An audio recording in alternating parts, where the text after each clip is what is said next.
पढ़ता होगा, वो कहेगा कालू लम नको मिनल मुसल्लीन। अल्लाह फरमाता है कि वो कहेगा क्या इंसान मैं नमाज नहीं पढ़ता था इसलिए जहन्नम में डाल दिया गया। आज तुम 95% लोग नमाज नहीं पढ़ रहे। यही तरह एक जगह हम जलसा में चले गए और जलसा में हमको जिन जिन लोगों ने बुलाया था हम गए और जलसा में बैठे तो माइक पकड़ करके हमने नमाज पर ही तकरीर कर दिया। अरे क्या बुरा कर दिया हमने? नमाज तो आपकी बात हम बता रहे हैं ताकि आप बचो, गुनाहों से बचो, अच्छा बनो, अल्लाह और अल्लाह के रसूल का महबूब तरीन इंसान बन जाओ, ये रास्ता बता रहे। हम आपको थोड़ा गाली दे रहे। अब मैंने नमाज पर बात की, तकरीर की, बयान किया, उसमें एक आदमी जो था नाराज हो गया और किनारे खड़ा होकर खुसुर खुसुर करने लगा। थोड़ी देर के बाद हमने माइक को रोका और पूछा कि अरे भाई काहे को ऐसा खुसुर खुसुर कर रहे हैं मेरे करीबे में आके, क्या बात है? तो बोल रहे हैं मौलाना साहब। हम कहे हाँ भाई बंद कर दिए, माइक बंद करो भाई। माइक बंद कर दिया। पीछे बोलो भाई क्या कह रहे हो, कुछ सवाल है, कुछ बात है, जरूर कहो, हम मानेंगे, या आप मेरी बात नहीं मानता रहे तो उसने कहा मौलाना साहब हम आपको दावत दे के बुलाए हैं, इतना हम खर्चा किए हैं, आप हम ही लोगों को बुरा भला कर रहे हैं। अब हमको लगा रहे भाई तो हमको खाना भी नहीं खिलाएंगे। अभी जो मालिक है, मैनेजर है, वो ये कह रहा है कि हम ही लोगों को बुरा भला कह रहे हैं। अरे भाई बुरा भला क्यों नहीं बोल रहे हैं? हम तो कुरान हदीस की बात बता रहे हैं कि आप अच्छा बनिए, रास्ता दिखा रहे हैं। हमने उनसे कहा एक बात बताओ, एक आंधर आदमी रोड पार कर रहा है, उससे पूछा, सब लोग चुप हैं और एक बंद कर दिया, उससे बोला ठीक है आपको बुरा लग गया। एक बात बताइए, आंधर आदमी रोड पार कर रहा है, इस पार से उस पार जाना चाहता है, जा रहा है, वही हम खड़े हैं, वही तुम खड़े हैं, वही हम भी खड़े हैं, वही तुम भी खड़े हैं। आप भी देख रहे हो अंधा है, वो भी देख रहा है, तुम भी देख रहे हो, हम भी देख रहे हैं, कौन देख रहा है? अंधा है। और गाड़ियों की रफ्तार इतनी तेज है कि पलक झपकते में इधर से सो जाए, उधर से गूंज जाए। हमने उनसे कहा अब एक बात बताओ, रोड के उस पार इतना गड्ढा है, इतना गड्ढा है कि पूछो मत, और जगह जगह देख लो भाई, सही बात है, गड्ढा है, जगह जगह गड्ढा होता है, वहीं से माटी कोड़ के भर दिया जाता है तो गड्ढा होगा। ये अंधा आदमी, अगर अंधा धीरे धीरे जाएगा उस पार तब भी कुचला जाएगा, यदि कहने से गाड़ी घूम दिया हमने कुछ नहीं किया, धीरे धीरे जाए तभी कुचला। हाँ बड़ी जोर से भागी तो अगर पहुंच गए तो जाकर झील लाते को हाथ में। अब बताओ ये भाई, अब वो जब तारा समझ में आओगा, कुछ समझ में आओ तो कल हमारा समझ में आओ, वो घर अंदर कुछ भरा हुआ है भाई पहले से गुस्सा। तो हमने कहा तारा समझ में ना आई, जब नमाज समझ में ना आई तो ये कहा सामाजिक जो व्यवस्था है वो कैसे समझ में आएगी भाई? अपना सामाजिक व्यवस्था जो आदमी समझ नहीं पाया वो खाक अल्लाह और अल्लाह के रसूल के बात समझ पाएगा। अब मेरा आपका दायित्व बनता है कि वो अंधा है, उसे मरने से या उस गड्ढे में ढहने से, दोनों से बचाना है। तो अगर हमने बचाया तो अच्छा किया कि बुरा किया, या आपने ही बचा दिया, यानी आपने बांह पकड़ के हिला दिया, इधर गाड़ी होगा उधर गाड़ी होगा, आराम से उस पार पहुंचा दिया कि गड्ढे में नहीं पाए। तो बताइए आप गलत किए? कहा नहीं बिल्कुल गलत नहीं किए, अच्छा हम कर दिए। अरे तो यही तो हम भी कर रहे हैं ताकि तुम जहन्नम के गड्ढे में मत गिर जाओ।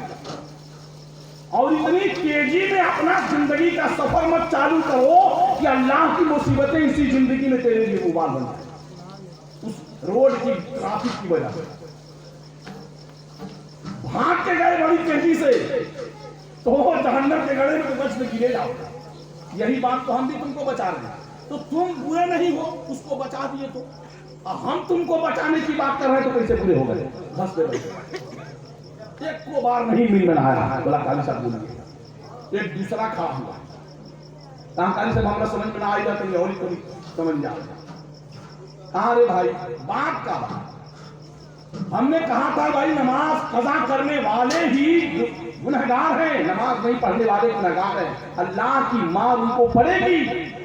तो वो कहा कि एक बात बताइए, हम जुमा जुमा ना पढ़े लगा, हम थोड़ी ना कहता नहीं कि जुमा जुमा नहीं पढ़े ला, हम तो ये बात बता रहे हैं कि नमाज नहीं पढ़ने वाले अल्लाह की अजाब में गिरफ्तार होंगे। अगर आप जुम्मा ईद बकरीद पढ़ते हैं तो आप नमाजी हैं मसलन, लेकिन पुख्ता नमाजी तो नहीं है।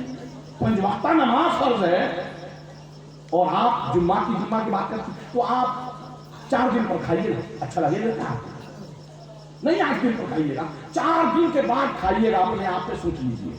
हम नहीं, जबरदस्ती नहीं करेंगे, इसलिए कि आपका खाना आपके शरीर के लिए है। तो शरीर का खाना आप एक वक्त से दूसरे वक्त तक नहीं रोक सकते। कुछ ना कुछ खाएंगे, कुछ ना कुछ पी लेंगे, नहीं कुछ खाना मिलेगा तो पानी तो मिलेगा, जरूर पी लेंगे एक से दूसरे वक्त। इसलिए कि जिस्म की जरूरत है, जिस्म की शरीर की जरूरत है खाना पीना। किसी के कहने से नहीं बाज आएंगे। तो रूह की खाना है अल्लाह की इबादत, उसको 1 हफ्ता के बाद देना चाहते हैं बेईमान या आदमी। अपने शरीर को दिन में 3 बार, कम से कम 2 बार सुबह शाम खिलाते हैं शरीर को, और रूह को खिलाने की बात हम कर रहे हैं कि रूह को खिलाने का काम है अला बिज़िक्रिल्लाह तत्मइन्नुल कुलूब, कुलूब में ठहरने वाली रूह का रिज़्क है अल्लाह की इबादत। यानी अल्लाह के कहने का मतलब यह है कि अल्लाह का जिक्र से ही दिलों को इत्मीनान हासिल होता है।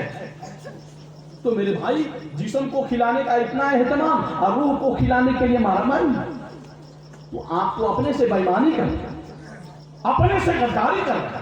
आप हमसे क्या गद्दारी करेंगे? हमारे पर कहे फूल रहे भाई, आप जाइए, आप अपने से जब बेईमान है तो दुनिया आपको ईमान वाला कैसे कहेगा? मैदान माशर में आप जब बेईमान हो जाएंगे, आपकी रूह किनारे खड़े होकर के कहेगी कि नहीं, शरीर को खिलाया, सुलाया बढ़िया और इज्जत से इसको खिदमत किया, शरीर को सब कुछ किया, लेकिन हम रूह इसके अंदर थे, हम ही चला रहे थे, हमारे लिए कुछ किया ही नहीं, तब क्या करोगे बताओ? तो मेरे भाई, आप हम सब इस बात को बारीकी से समझने की कोशिश करें। अल्लाह की बंदगी हमारे लिए बहुत जरूरी है। शराब हमारे जीवन के लिए या हमारे शरीर के लिए या हमारी रूह के लिए आवश्यक नहीं है।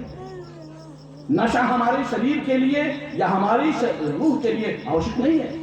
हालांकि हमारी नई पीढ़ी, नई पौध, नई जनरेशन, जिसको न्यू जनरेशन बोलते हैं, तो हमारी न्यू जनरेशन जो है वो इसकी तरफ आकर्षित हो रही है, नशा की तरफ, शराब की तरफ। बहुत सारी बातें हैं जो गुनाह की हैं, जराइम की हैं, गलत है, अल्लाह और अल्लाह के रसूल के अहकाम के बिल्कुल अलग है, जिसको हराम बोलते हैं, उसके तरफ मुड़ रहा है। तो मेरे भाई, आप हम कोशिश करें कि हम पहले खुदा खाना की तरफ मुड़े, हमारी औलाद भी मुड़ जाएगी। तो हम बड़े हैं, बुजुर्ग हैं, हम लोग अक्लमंद हैं, शऊरमंद हैं, हमने आपके सबने दुनिया देखा है। आपके बच्चे सियाने हो गए, आपकी बच्चियों की शादियां हो गई, आपके बच्चों के बच्चे हो गए, तो आप कब अल्लाह के घर को जाओगे? जब आप नहीं जा पा रहे हो तो आपका बच्चा कैसे जाएगा? आपके आने वाले बच्चे का बच्चा कैसे जाएगा? आप सोचो, गौर करो, और आप कम से कम अब इस अवस्था में, इस हालत में, इस सिचुएशन में आपका ये काम है कि आप कम से कम अल्लाह के घर की तरफ मुड़ो, कोशिश करो कि आप हम सब मिल बैठ करके अल्लाह को खुश करें। कल आने वाले दिन में हमारे बच्चों के लिए एक रोशन और एक सुनहरा भविष्य होगा, मुस्तकबिल होगा, जो दीनी और खालिस नजरिए होगा।